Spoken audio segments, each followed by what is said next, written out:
As a massive watercolor fan, I think there are very few brands of watercolors I haven't tested. So when Arrtx came out with a set of 24 full pans, I love full pans, and asked me if I wanted to try them, I couldn't say no, of course.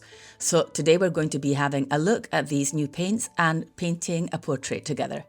It felt so good to come back to watercolour after I took last week off.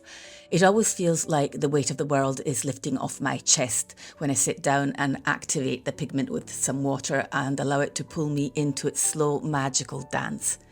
When I get new paints in a set, I automatically go for the ones I use the most. There are some colours I rarely end up using. I do tend to love more muted tones. And I also have a soft spot for pinks and cool reds, as well as earthy tones. So I couldn't wait to get these onto paper. In case you didn't know how to achieve muted tones, you just mix them with whatever colour is on the opposite side of the colour wheel. So if you want a more sultry blue, you can drop a bit of red in it, for example, and the same applies to green. The rose, the vermilion and the earthy tones in this set stood out as my favourite the minute I swatched them, and I immediately knew what I wanted to use for this piece and which colours I wanted to mix together.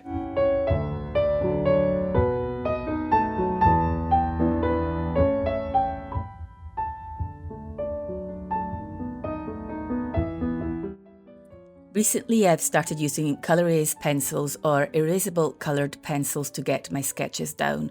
I find this gets rid of the sheen of graphite, and also the drawing tends to melt more into the watercolour, giving it a more natural look, which I love. So I started off with a sort of terracotta colour for my foundation sketch, and I have also become more accepting of imperfections and mistakes in my drawings, and that is simply because I have stopped using tracing paper to get my sketches onto watercolour paper, as risky as that is, because this kind of paper doesn't take erasing well at all. I give myself permission to do that in my watercolour sketchbooks because these are paintings that are just for myself. So I am officially accepting imperfection for the sake of digging into the drawing process myself. Someone please find an alternative word for sketch and drawing, because I feel like I've used them 50 times in the last few sentences. But it's something that I have been working on a lot, as my first love was drawing, there I go again, and now I can have my first love and my second love, watercolour, all in the same session in the most natural and fun way, almost like a flow and not divided into stiff steps.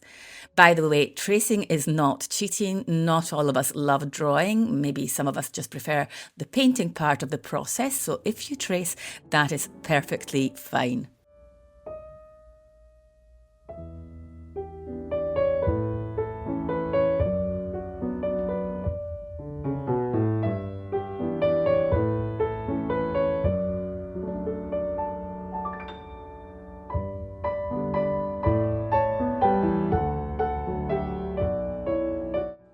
Going back to these Arrtx colours, what I like about them is the format of the pans. I really wish more brands came out with full pans. Your brushes just fit into them more easily without the bristles getting all bent. Is there anyone out there that really doesn't prefer a full pan?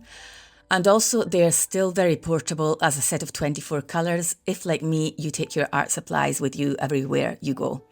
The colours are very transparent and very light, so with a few exceptions, like the vermilion you saw me using in the cheeks, they don't go down super strong, which suits me down to the ground, as I am more of a misty, hazy look person and like to build up my watercolour portraits in thin, very transparent layers that you can actually see right through and allow watercolour to show its true nature.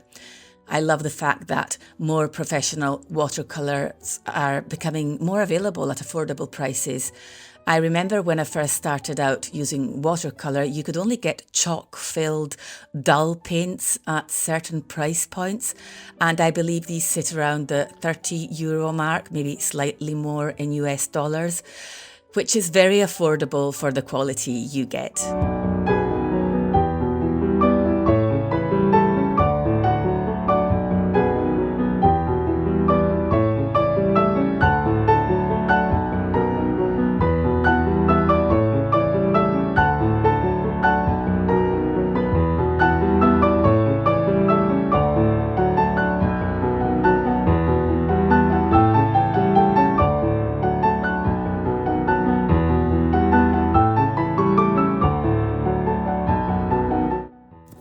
kept the values on this portrait quite shallow.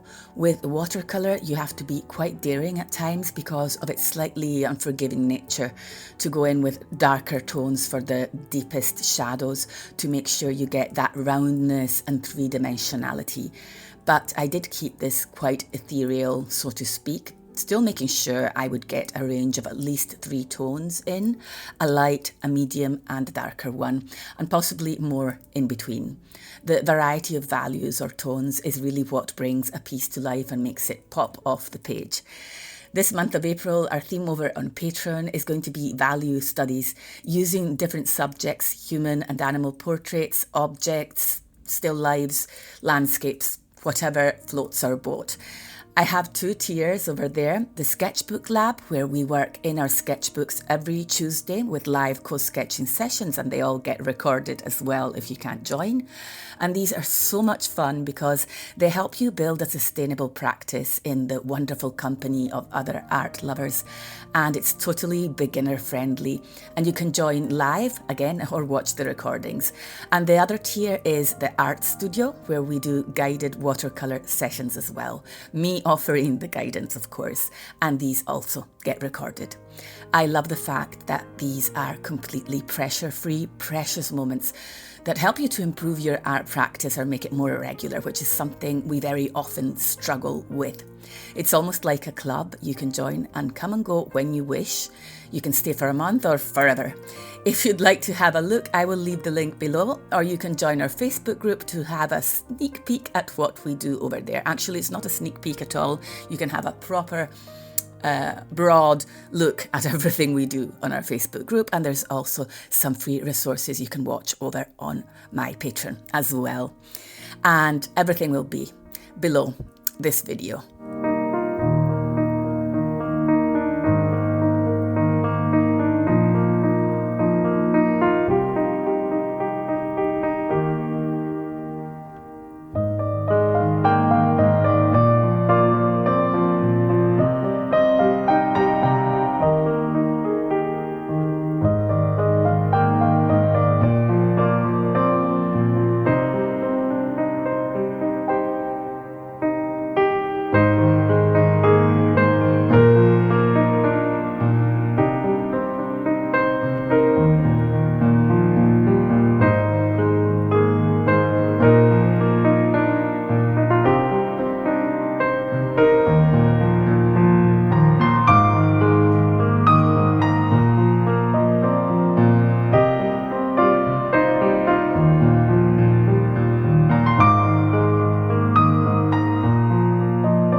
At the end of the day, I think art is a safe and accessible haven for everyone who has an inclination towards making art.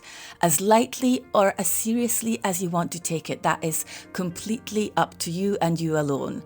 And approach it without judgment, because that is just one of those silly feelings we just don't need, and it serves no purpose. These quiet moments spent in my sketchbooks, the messy ones where I go from scribble to wonky portrait to whimsical to more realistic drawings, or the time spent painting with watercolour, are a much needed form of escapism. And I don't know why it seems to me sometimes there's a negative connotation around the idea of escapism. Is there really anything wrong with needing to get away? For me, it is a much needed time of relief and sweet self-reflection, and I don't know what I would do without it. I also like the fact that making these weekly videos here on YouTube, as hard as it seemed to me in the beginning, keeps me accountable as well as showing up to my beloved patrons once or twice a week. And doing this together as a team or as an art party. Yes, that's an art party. That sounds and is so much fun. Art is like writing, but with images. So this is almost like journaling, and I feel it offers the same kind of benefits. So if you want to paint portraits like this, you know where you can do that. And I will be so happy to welcome you. And with all that said and done, I will leave you to the final steps of this watercolor portrait done with Arrtx watercolors, and you will find the links to these in the description box below this video as well.